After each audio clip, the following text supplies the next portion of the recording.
Hello, welcome back. I'm the Missing Ling, and if you're new here, then welcome to my channel. This is part 7 of a series. Grab the playlist My Experience with Crypto Mining if you want to start at the beginning.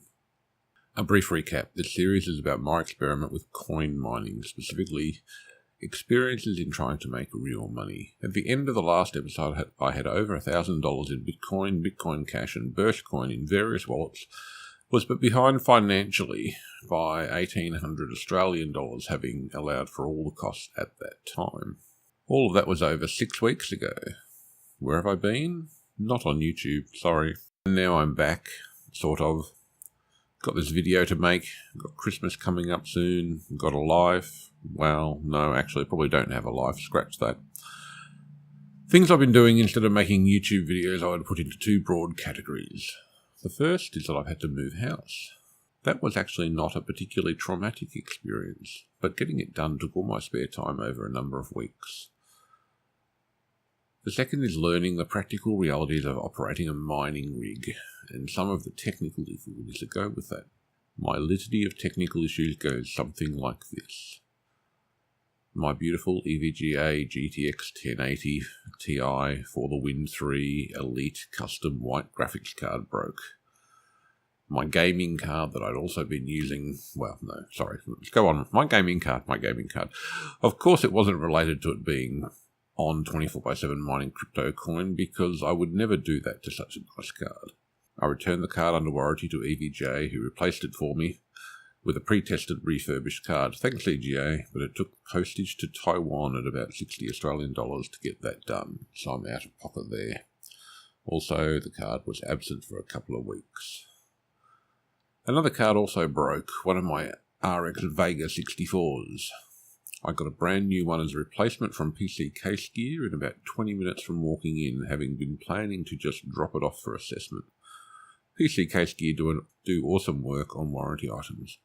They assessed the card, agreed it was buggered, gave me a docket for a new one in less than 20 minutes. It's one of the reasons I buy there. If you're in Australia, I would strongly recommend you use pccasegear.com. My mining PC has also been hellishly unstable. It's been freezing, which obviously stops all the mining, crashes regularly, it is configured to auto-restart when possible and resume mining, but it's still been a temperamental and annoying piece of kit. I've certainly learnt that all those other miners out there with YouTube channels who say, oh yeah, you need to be able to cope with pieces that break and warranty returns and the like. Well, yes, they're all telling the truth, but almost all of them seem to underplay it, given my recent experience. One major learning for me, I do need a spare computer, and if you're going to start mining, you do need a spare computer in your setup, just so that you can use it to do basic problem determination. It's really hard to diagnose faulty parts on a machine that has 6 cards with 6 risers when something causes a crash on a pretty regular basis. It's taken me a couple of weekends to work out that I had 2 faulty PCIe riser cards and a faulty graphics card, the RX Vega.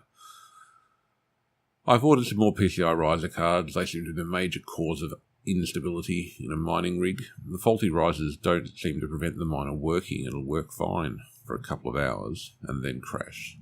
It took me ages to figure out what was going on, given the apparent 3 different faulty components all at once. My approach to configuring my mining rig is now to introduce a new PCI riser and card on the spare PC first, make sure it's stable for 48 hours and then move it over to the main system. During this whole process, my rate of mining has been way lower than it should have been, but I'm learning the whole time.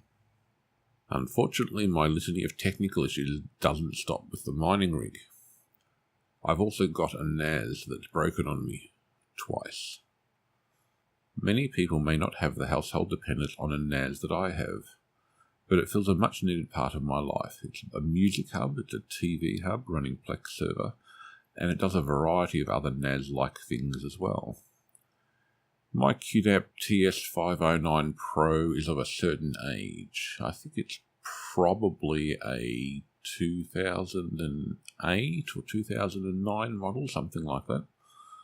It's had a long and challenging life and has a certain personality. I've been giving it lots of tender loving care to keep it going for most of this year. The broken start button is a feature that simply adds to its allure. It's never really turned off anyway. QNAP has redundant copies of firmware on disk modules, but having both of its DOMs corrupted intermittently makes updating the firmware fun. In a managing your grandfather's Alzheimer's sort of way, if you know what I mean. The corrupted file system that's also been a problem was sort of as annoying as Grandpa wetting the bed, until one day the Plex database was sitting right in the middle of that pool of corruption. Poop. Time to get serious about fixing it. So, back up all those terabytes of storage, reformat, rebuild the NAS, restore terabytes of data, reinstall all my applications, everything works fine. Except 24 hours later, the file system is corrupt again. The DOMs are, of course, still both corrupt, and firmware flashing was more fun. Time to find a nice hole in the ground for the NAS to lie down in. Another couple of wasted weekends. Anyway, I said at the end of my last video that I was planning on trading more, and specifically playing with a trading robot like Gunbot to see if I could make money that way. I did have a server lined up to do that. It was a HP ProLite microserver you might have noticed in the background of some of my other videos. Trouble is, that server's now running as my new NAS instead. So no trading robots just yet. Sorry about that.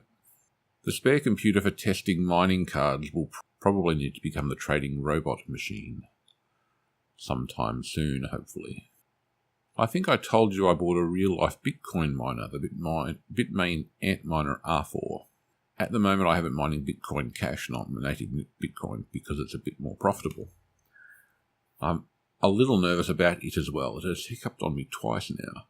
Once it turned itself off with a fault of unknown origin. Turning it back on was fine though, it kept going. Once it was running at only half normal hashing rate, but a power reset it and it was working fine again as well. It's currently getting full hashing rate and making decent money, but it is recording a lot of recoverable hardware errors on one of its two hashing boards, as you can see here.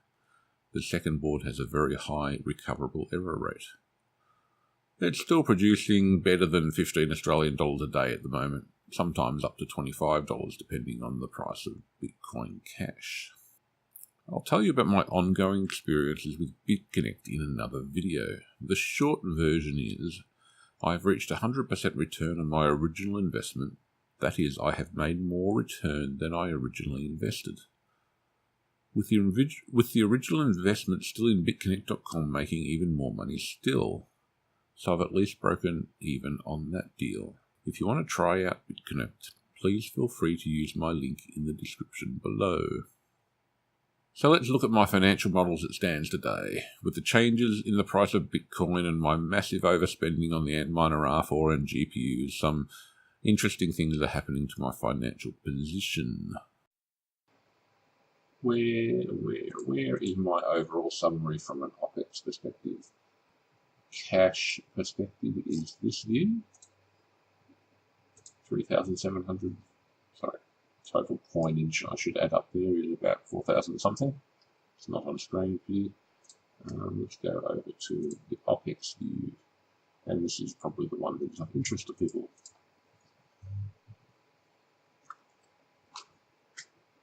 Allow me to point out two things of interest here. One is, as I said, power bill over $1,000 now. Depreciation, pushing on $1,500 worth of depreciation in the 5 months since I started this activity, for a total cost of just under $2,500 Australian. Now, I'm showing a net positive position from an OPEX perspective of $1,700. Very interesting thing to note about that though. Bitcoin Cash today, November 17, 2017, Australian dollars, over $10,000. Let me just be very clear here. The amount of Bitcoin that I have mined at the price of that Bitcoin was on the day that I mined it is $2,123. So if I take the Bitcoin and I had converted it to cash, Australian dollars, on the day that I mined it and did not hold it in Bitcoin, then my total income to date, Windows 10 ads, my God, my total income to date would be $2,123. I have not been converting back to Australian dollars though. What I've been doing is holding that Bitcoin in a wallet.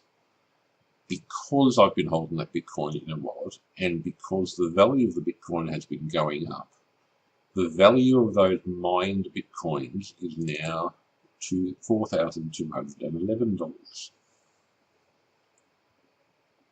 If you read between the lines here, it would very quickly become very obvious that I have made equally as much money, about 2,100 Australian dollars, just because I've been holding Bitcoin and I've made the other $2,100 from all the work, all the cost, all the effort I've put into mining it. Had I in fact not bought any mining equipment at all, but just instead bought Bitcoin and held on to it, this number would probably be closer to $8,000. Food for thought. A different way to look at this number. If I had been converting my mining directly into Australian dollars every day, every week, whenever I got those Bitcoin in, if I had immediately converted them back to Australian dollars, then I would be making a very serious loss at the moment, because I would be I would have made 2,123 Australian dollars against an expense of $2,469. So this net gain perspective would be negative 300 odd. I.e., mining is not really. That's pretty much all I wanted to say in that. End of week 20. This little project is ticking along, even if I'm not getting videos done every week or two as I originally planned. Hopefully it won't be another 8 weeks till the next one. I have 2 more in the pipeline that I've already started working on. The challenge for this weekend is to extract my Bitcoin Gold from the most recent Bitcoin fork to somewhere where I can trade it for Bitcoin. With over $4,000 in CryptoCoins in my wallet, I'm off to visit the Bitmain website again. Don't forget that I've got lots of dollars missing from my bank account, so that $4,000 is not profit, as you will have just seen. Instead of settling debt, I will continue to play the game of Risk for a while yet. We shall see how it turns out over the rest of the year. In the last video, I think I said all I needed was for Bitcoin to hit $20,000 by June 2018. Today, it is at over 10,000 Australian dollars per coin. So we're on our way from misery to happiness today. Yes, I can't sing. I know I can't sing. Let's not try that again. Please feel free to leave comments below.